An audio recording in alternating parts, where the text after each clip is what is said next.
There's a tree on this earth that weeps. Not because it is broken, not because it is dying, but because, somehow, it understands. Let me ask you something, and I want you to answer honestly, even if only to yourself. When was the last time you let yourself feel sad? Not anxious, not stressed, not overwhelmed by the noise of everything happening around you, but genuinely, purely sad. Most of us don't allow it anymore. We've built entire lives around avoiding grief. We scroll past it. We medicate through it. We fill every quiet moment with sound, with distraction, with anything that keeps the silence from catching up to us. And yet, grief doesn't disappear when you ignore it. It doesn't dissolve in busyness. It doesn't evaporate under bright lights and loud music. It waits. It waits the way water waits beneath frozen ground. Patient, heavy, certain. And there is one tree, one ancient, extraordinary tree that humanity has turned to for thousands of years when that weight becomes too much to carry alone. The weeping willow. This is the story of the tree that taught us how to grieve, and why learning to grieve might be the most important thing you ever do. Before we talk about grief, before we talk about psychology or history or medicine, I want you to just look at this tree. Really look at it. The weeping willow, Salix babylonica, is unlike almost any other tree on the planet. Where oaks reach upward like fists, where pines stand rigid like soldiers, the willow does something radical. It bends. Its branches don't fight gravity. They surrender to it. They cascade downward like hair, like rivers of green falling toward the earth, toward the water, toward something they seem to be reaching for, but can never quite touch. And this is the first lesson the willow teaches us. Strength does not always look like standing tall. Sometimes, strength looks like letting yourself fall.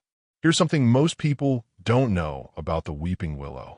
It is one of the most resilient trees in the world. In storms that snap oak branches like matchsticks, the willow survives. In floods that uproot pines and birches, the willow holds. If it is soft, yes. Its branches are thin, yes. By every measure of traditional strength, it should be the first to fall. But it doesn't fall. It bends. It lets the storm move through it rather than standing rigid against it. It absorbs the force. It sways. It yields. And when the storm passes, the willow is still there. Whole, unbroken, dripping with rain like tears it wasn't ashamed to cry. There's a concept in Japanese philosophy called Ju-yoku go osaisu. It means softness controls hardness. The flexible overcomes the rigid. The willow has understood this for 65 million years. Most humans still haven't learned it in a lifetime. And beneath the surface, the willow tells another story. Its root system is extraordinary, spreading wide and deep, seeking water with an almost desperate intelligence. Willows can send roots over 40 feet outward. They will find water through concrete, through stone, through seemingly impossible barriers. They are, in every sense, trees that are drawn to tears, drawn to rivers, to lakes, to marshes, to every place where water gathers. And perhaps that is why, across every culture that has ever encountered this tree, the same story emerges. The willow understands sorrow, not as weakness, not as something to be fixed, but as water, essential, life-giving, and worthy of being sought. The bond between the willow and human grief is ancient. So ancient, in fact, that it may be one of the oldest symbolic relationships between a tree and a human emotion in all of recorded history. Let's begin where many origin stories begin, with exile, with loss, with a song sung far from home. In the book of Psalms, Psalm 137, the Hebrew people, exiled from Jerusalem and held captive in Babylon, wrote these words. By the rivers of Babylon, there we sat down, we wept when we remembered Zion. We hanged our harps upon the willows in the midst thereof. They didn't hang their harps on oaks, not on cedars, not on palms. They chose the willows, the trees that looked the way they felt. This single passage shaped Western civilization's relationship with the willow for 2,000 years. The tree became synonymous with mourning, with remembrance, with the sacred act of sitting beside water and allowing yourself to weep. Now, Botanists will tell you that the trees in Babylon were likely Populus euphratica, the Euphrates poplar, not true willows at all. But that almost makes the story more powerful, because it means that the emotional truth of the willow was so deeply felt that it overwrote botanical accuracy. People needed the weeping willow to be the tree of sorrow, so they made it so. And humanity has been doing this ever since. In ancient China, the willow, Leo, carried a different but equally emotional weight. It was the tree of parting. When someone you loved was leaving, a friend, a soldier, a child, you would break a willow branch and give it to them. The word for willow, Leo, sounds like the word Leo, which means to stay, to remain, to linger. So giving a willow branch was not just a gift. It was a plea. Stay. Don't go. Let me hold this moment a little longer. And when the person left anyway, as they always do, the willow remained, standing by the road, branches hanging, waiting, a living monument to the ache of goodbye. In Victorian England, the willow became the official tree of grief. And the Victorians, who, whatever their faults, understood the art of mourning better than perhaps any culture before or since, embedded the willow into every ritual of death. Willow branches were carved onto tombstones. Willow patterns decorated mourning china. The famous blue willow pattern, which you've almost certainly seen on a plate in your grandmother's kitchen, tells a tragic love story of two lovers separated by a cruel father who were eventually transformed into birds. The willow stands at the center of the scene, always, witnessing, weeping, mourning jewelry, brooches and lockets worn for years after a loved one's death, often contain tiny paintings of willow trees, sometimes created using the actual hair of the deceased, woven into the shape of drooping branches. Think about that for a moment. They turned human hair into willow branches, because the willow had become more than a symbol. It had become a language, a way to say what words could not, a way to wear your grief openly, beautifully, without shame. And there is something in that, something we have profoundly lost that I think we need to talk about. We live in a culture that is terrified of sadness. And I don't mean uncomfortable with it. I mean structurally, architecturally terrified of it. Our entire modern world is designed, engineered, optimized, O-B tested to prevent you from sitting still long enough to feel what you actually feel. Social media feeds refresh every second to ensure you never reach the bottom, never reach the silence. Productivity culture tells you that your worth is measured in output, that rest is laziness, that slowing down is falling behind. Even our language has turned grief into a problem to be solved. Getting over it, moving on, finding closure, as if sadness is a door you walk through and lock behind you. But here's what psychology tells us, and this part is important, so stay with me. Dr. Elizabeth Kubler-Ross, the Swiss-American psychiatrist who revolutionized our understanding of death and dying, wrote something that most people misquote. Everyone knows her 5 stages of grief: denial, anger, bargaining, depression, acceptance. But what she actually said, what she spent the last years of her life emphasizing, was that these stages are not linear. They are not steps on a staircase that you climb and leave behind. Grief is not a process you complete. It is a landscape you learn to live in. And there's a profound difference. Modern psychology increasingly supports this.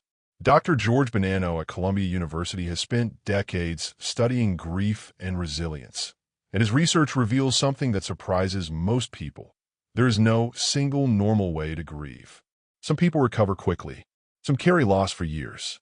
Some experience what he calls oscillation, moving in and out of grief like tides.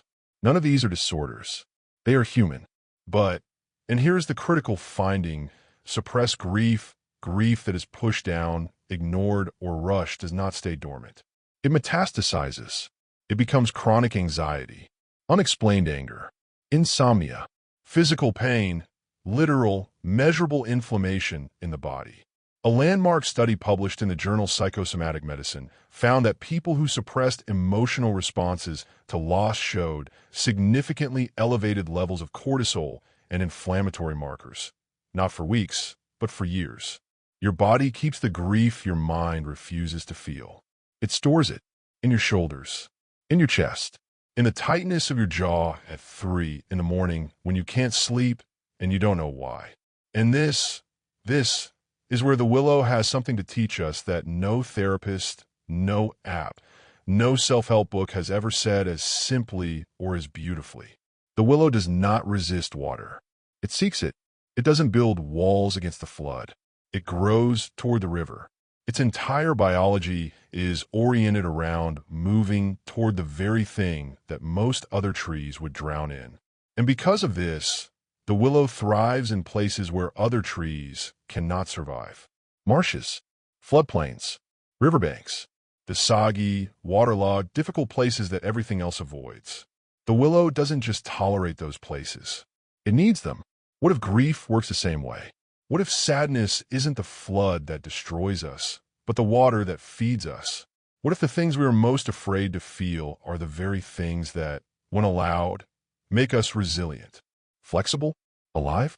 The willow doesn't weep because it's weak. It weeps because weeping is how it grows. And now, the part of this story that moves from metaphor to medicine. Because the willow doesn't just symbolize healing. It literally, chemically provides it. For at least 3,500 years, human beings have used willow bark to treat pain. The ancient Sumerians, the oldest civilization we know of, recorded willow bark as a remedy on clay tablets in 3000 BCE. The Ebers Papyrus, an Egyptian medical text from 1500 BCE, prescribes willow leaves for inflammation. Hippocrates, the father of Western medicine, recommended chewing willow bark for fever and pain in the 4th century BCE.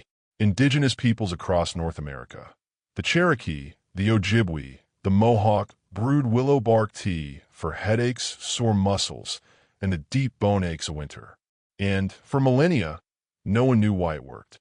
Then, in 1828, a German pharmacist named Johann Buchner isolated a compound from willow bark. He called it salicin. By 1897, a chemist at Bayer named Felix Hoffmann had synthesized a more stable version, acetylsalicylic acid. You know it by another name, aspirin, one of the most widely used medications in human history, a drug that has saved countless lives, prevented heart attacks, reduced fevers in billions of sick children, came from the bark of the weeping willow. The tree of sorrow gave us the medicine for pain. I want you to sit with that for a moment, because the symbolism is almost too perfect. The tree that humanity has associated with grief for thousands of years. The tree we planted in cemeteries, carved onto tombstones, wove in a mourning jewelry, literally contains a chemical that alleviates suffering. As if the willow was saying all along, come to me with your pain. I have something for it. Not a cure, not an erasure, not a way to forget, but a way to make the pain bearable. A way to bring the fever down just enough that you can breathe. Just enough that you can feel without being consumed.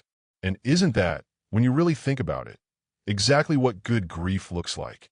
Not the absence of pain, but pain made survivable. Pain held in the hands of something larger, older, and more patient than yourself. In Japan, there's a practice called Shinrin-yoku, forest bathing. It was developed in the 1980s by the Japanese Ministry of Agriculture as a public health initiative, and it has since become one of the most scientifically validated nature-based therapies in the world. Studies from Chiba University and Kyoto University have shown that spending time among trees, not hiking, not exercising, simply being present among trees, reduces cortisol levels by an average of 12%. It lowers blood pressure. It increases natural killer cell activity, which strengthens the immune system. It reduces rumination, the repetitive, negative thought loops that characterize depression and anxiety. And while these studies examine forests in general, ethnobotanists have noted that cultures around the world have independently gravitated toward willows specifically as places of emotional refuge. The hanging branches create a natural enclosure, a room within the world. Step inside the canopy of a mature, weeping willow, and the light changes. The sound changes. The air feels different. You're quite literally held by the tree. Dr. Roger Ulrich, the environmental psychologist whose groundbreaking 1984 study proved that hospital patients recovered faster when they had a view of trees, described this effect as stress reduction through environmental refuge. The willow, with its curtain of branches, is perhaps the most perfect natural example of this. It doesn't just comfort you, it shelters you. It says, the world is loud and hard and fast, and you are tired. Come inside.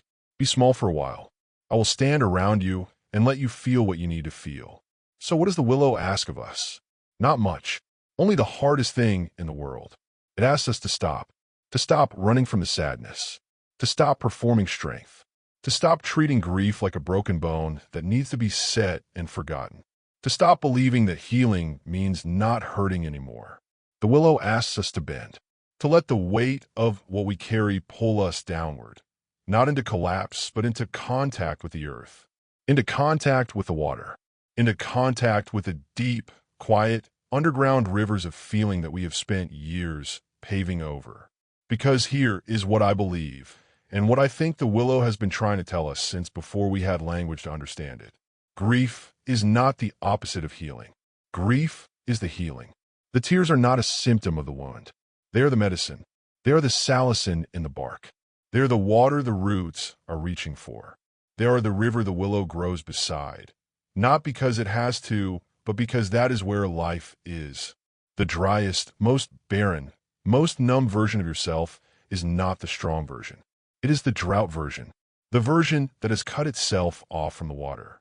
And reconnecting, letting the tears come, letting the sadness breathe, letting yourself sit under the tree and be exactly as broken and beautiful as you are, is not weakness. It is root growth. It is your deepest self, reaching through stone and concrete and years of emotional armor, searching for the water it has always needed. The willow loses its leaves every autumn. Every single year, it stands naked and exposed against gray skies. It looks dead. It looks finished. But it is not finished. Beneath the bark, the salicin still flows. Beneath the ground, the roots still drink. And when spring returns, as it always does, the willow is the first tree to leaf out, the first to turn green, the first to prove that letting go of everything is not the end of the story. It is the middle of the story. And the middle is where all the growing happens. The next time life brings you to your knees, and it will because that is what life does to everyone, without exception, I want you to think of the willow, not as a symbol of sadness, but as a teacher of survival. Remember that it bends and does not break. Remember that it seeks the water, not the high ground. Remember that its softness is what makes it strong. Remember that its bark holds medicine, and its roots hold the riverbank together. And its branches create a sanctuary for anyone brave enough to step inside and sit down and feel. Remember that it weeps, and that it is, for all of its weeping, or perhaps because of all its weeping, one of the oldest, most resilient, most alive things on this planet. You are allowed to grieve. You are allowed to bend. You are allowed to grow toward the water. The willow has been waiting for you to understand this. It has been waiting for a very, very long time. If this story stayed with you, if something in the willow's lesson felt like it was meant for you today, you might belong here. The plant mind is a place for people who believe that nature still has things to teach us. Important things, quiet things. Subscribe if you'd like to keep listening. And if someone you love is carrying grief right now, share this with them. Sometimes, the kindest thing you can do is remind someone that it's okay to weep.